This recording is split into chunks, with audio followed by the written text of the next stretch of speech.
नमस्कार मित्रों। जब पीर फकीर छांगुर को पकड़ा गया था और उसके गैंग को पकड़ा गया था, तो उसी गैंग में एक जिहादन बोल रही थी कि यह अल्लाह का फरमान है कि सबको मुसलमान बना दो। अगर सबको मुसलमान नहीं बनाओगे तो अल्लाह का अजाब बरसेगा और क़यामत आ जाएगा। तो सबको मुसलमान बनाने का जो अल्लाह का फरमान है वह भारत देश को निगल रहा है, भारत देश को बर्बाद कर रहा है। और इसी का परिणाम है कि जगह जगह लव जिहाद होते हैं, बलात्कार होते हैं, ब्लैकमेलिंग होता है। और छांगुर जैसे जो आतंकवादी है, लव जिहादी है, इस देश में बढ़ रहे हैं। आगरा हो, अजमेर हो, उत्तर प्रदेश हो, पूरे भारत के कोने कोने में। अब सोचने वाली बात है कि छांगुर जैसे मामूली सा आदमी जिसके पास 100 करोड़ रुपए आ जाते हैं, सोचने वाली बात है कि छांगुर जैसा मामूली इंसान जो 100 करोड़ रुपया ले आता है और हज़ारों लोगों की फौज खड़ी कर लेता है, और आईपीएस रैंक का अधिकारी जो क्राइम ब्रांच में है वह छांगुर का मदद करता है और हिंदू महिलाओं पुरुषों को धमकाता है कि अपना मत परिवर्तन कर लो, मुसलमान बन जाओ, नहीं तो तुमको मार करके कब्रिस्तान में दफन कर देंगे। तो क्या यही ताकतें हैं जो धर्मांतरण कराने के नाम पर गैंग चलाते हैं, विदेशों से फंड लाते हैं, लोगों को धमकाते हैं, मारकाट करवाते हैं, लड़कों को भर्ती करते हैं? यानी कि एक नैरेटिव सेट किया जाता है, एक फरमान जारी किया जाता है कि हिंदुओं को मुसलमान बनाओ, यह अल्लाह का हुक्म है।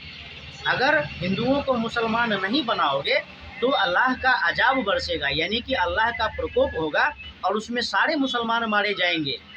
और जो जितना अधिक हिंदुओं को या किसी को भी मुसलमान बनाएगा उसको उतना सवाब मिलेगा, उसको उतना जन्नत मिलेगा।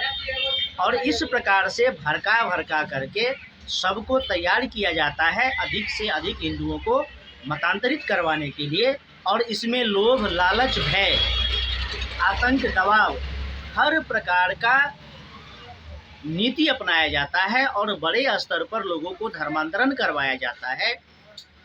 और इसी का परिणाम है कि आज देश में रोज़ हिंदू बहन बेटियां कट रही हैं, रोज़ हिंदू बहन बेटियों का बलात्कार हो रहा है। और ऐरे गहरे लोग, छांगुर जैसे ऐरे गहरे लोग अरबपति बनते जा रहे हैं। बहुत सारे ऐसे नेता हैं जो अरबपति बन गए, बहुत सारे ऐसे मामूली से लोग अरबपति बन गए। छांगुर तो धर्मगुरु कहलाता है, और बहुत सारे हैं जो धर्मगुरु नहीं है, नेता है, उनके पास जो कभी मामूली आदमी होता है कैसे वह अरबपति बन जाता है। और फिर अरबपति बनने के बाद इलाके में उसका ऐसा प्रभाव हो जाता है कि सब उसके भय, दबाव, आतंक में आ जाते हैं और वह जब जो मन करता है वह करता है।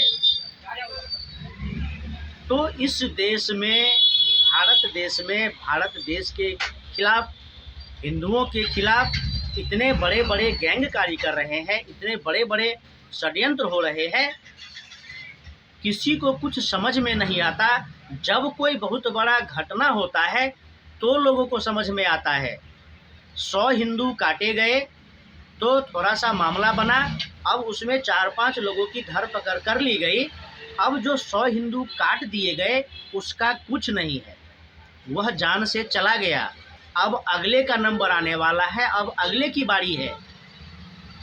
जब कहा जाता है कि मदरसों पर नियंत्रण हो, मस्जिदों पर नियंत्रण हो, इस्लामिक जनसंख्या पर नियंत्रण हो, तो जो इस्लाम के लोग हैं वह जो दंगे फसाद, मारकाट, गाली गलौज करते हैं, करते ही हैं। बहुत सारे जो तुष्टीकरण की राजनीति करने वाले हैं, जिनको वोट मिलता है, वह भी विरोध करते हैं कि नहीं नहीं, ऐसा नहीं होना चाहिए। लेकिन इस देश में हो रहा है, बहुत दुख होता है, बहुत कष्ट होता है जब देखते हैं कि कितने भयानक रूप से टॉर्चर किया जाता है लोगों को। अब सोचिए, आप केरला स्टोरी फिल्म देखिए, किस प्रकार से हिंदू लड़कियों को भय और दबाव में ला करके मति भ्रष्ट कर करके उसको आतंकवादी बना दिया जाता है और हर चीज़ को इस्लाम से जोड़ दिया जाता है, हर चीज़ को कुरान से जोड़ दिया जाता है, हर चीज़ को अल्लाह से जोड़ दिया जाता है और सारे जायज़ नाजायज़ कार्य करवाए जाते हैं। और इसमें सबसे बड़ा नुकसान होता है हिंदुओं का। बाकी मुसलमान जो जेल में जाते हैं, जो पकड़े जाते हैं, मारे जाते हैं, वह तो होता ही है। दक्षिण अफ्रीका के बहुत सारे देशों में बहुत सारी आतंकवादी संगठन चल रहे हैं। पाकिस्तान में बहुत सारे आतंकवादी संगठन चल रहे हैं, भारत में बहुत सारे आतंकवादी संगठन चल रहे हैं और जो ईरान, इराक, सीरिया, लीबिया, इस सब में बहुत सारे आतंकवादी संगठन चल ही रहे हैं। फिलिस्तीन में बहुत सारे आतंकवादी संगठन चलते हैं। सबका एक ही कार्य है, इस्लाम का विस्तार, इस्लाम को बढ़ाने के लिए मारकाट, इस्लाम को बढ़ाने के लिए धर्मांतरण, मतांतरण, भय दबाव बनाने का माहौल। और सब मस्जिद मदरसों से होता है। सब जो मौलवी होते हैं, जो इमाम होते हैं, यह सब एक किस्से कहानियाँ बनाते हैं और लोगों को बताते हैं।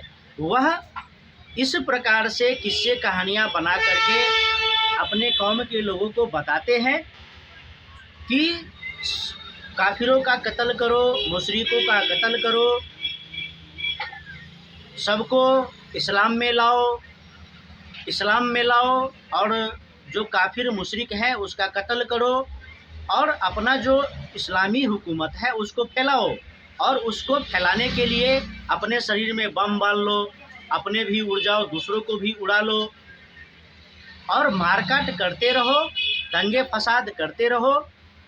अब जो सिखाया जाएगा लोग भी तो उसी हिसाब से करेंगे। अब सोशल मीडिया में जो वीडियो चल रहा है, छांगुर गैंग की जो लड़की बोल रही है कि लोगों को इस्लाम में लाना अल्लाह का हुक्म है, तो वह यह बात कहाँ से सीख करके आई है कि लोगों को इस्लाम में लाना अल्लाह का हुक्म है और जो नहीं आएगा उसको मार करके कब्रिस्तान में दफन कर दिया जाएगा। वो यह बात कहाँ से सीख करके आती है? तो वह सीखती है जो उसके मौलवी हैं, जो उसके इमाम हैं, जो मुस्लिम इस्लामिक स्कॉलर है, वह उसको सिखाते हैं, उसके लिए उसको पैसा देते हैं, उसके लिए कानूनी संरक्षण देते हैं, उसके लिए राजनीतिक संरक्षण देते हैं। और फिर लोग सड़क पर आते हैं तलवार लेकर के, बम लेकर के, गोली लेकर के और फिर दंगे फसाद होते हैं। गुजरात में जब ट्रेन जलाया गया, कार सेवकों को जिंदा जलाया गया, तो कौन सिखाया था कि कार सेवकों को जिंदा जला देना है? अमरनाथ यात्रा पर जब आतंकवादी हमले होते हैं तो कौन सिखाता है कि आतंकी हमला करो? छांगुर जो है उसको कौन सिखाया था कि अपना गैंग बनाओ और सबका धर्मांतरण करो?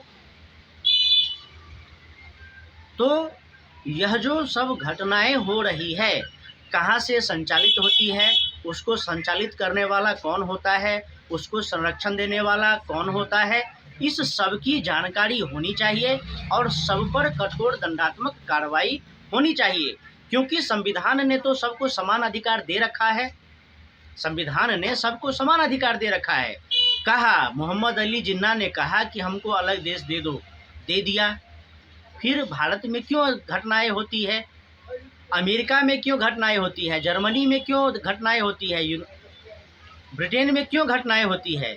क्योंकि यह सब जो सिखाया पढ़ाया जाता है मस्जिद मदरसों में मौलवियों के द्वारा, इमामों के द्वारा, बस उस सिखाने का, उस पढ़ाई का यह सब प्रभाव है जिसके कारण दुनिया भर में दंगे फसाद होते हैं, मारकाट और आतंकवादी संगठन बनते हैं। ईसाइयों का कोई आतंकवादी संगठन नहीं है, हिंदुओं का कोई आतंकवादी संगठन नहीं है, बौद्धों का, सिखों का, जैनों का, यहूदियों का कोई आतंकवादी संगठन नहीं है। फिर एक इस्लाम का ही आतंकवादी संगठन क्यों है, जबकि दुनिया भर में 57 इस्लामिक देश है? मैं इस्लाम का शत्रु नहीं हूँ, लेकिन जो इस्लाम के नाम पर व्यभिचार करते हैं, मारकाट करते हैं, आतंक, भय और दबाव फैलाते हैं, मैं उसका विरोध निश्चित रूप से करूँगा। और जो आतंक फैलाते हैं, भय दबाव फैलाते हैं, मारकाट करते हैं, वह कहाँ से सीख करके आते हैं, इसकी चर्चा होनी चाहिए। उनको फंडिंग कौन करता है, उनको राजनीतिक संरक्षण कौन देता है, उनको आर्थिक संरक्षण कौन देता है, उनको राजनीतिक संरक्षण कौन देता है, इसकी चर्चा तो होनी चाहिए ना। नहीं तो मारकाट होते रहते हैं। और यह जो मारकाट होता है, तो मैं भी इस समाज में रहता हूँ, मैं हिंदू हूँ, मैं पूजा पाठ करूँगा। कल को कोई मेरे पास आएगा, कहेगा इस्लाम कबूल कर लो, नहीं तो तुमको मार करके कब्रिस्तान में दफना देंगे, फिर मैं क्या करूँगा? तो ऐसा क्यों होता है? ऐसा बिल्कुल भी नहीं होना चाहिए। इसके लिए सबको मिलकर के प्रयास करने चाहिए।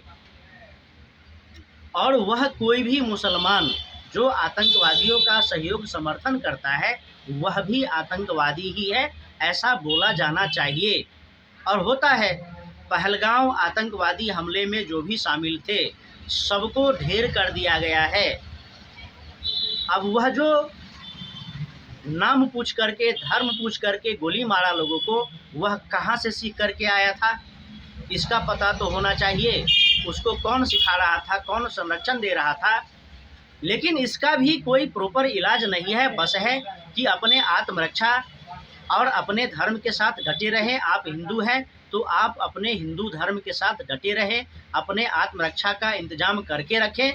क्योंकि जो आज तक नहीं बदला है, उसको आगे भी नहीं बदला जा सकता है। बस हो सकता है तो एक संघर्ष, और संघर्ष के लिए सभी हिंदुओं को तैयार रहना चाहिए, जो समय समय पर होते ही रहते हैं।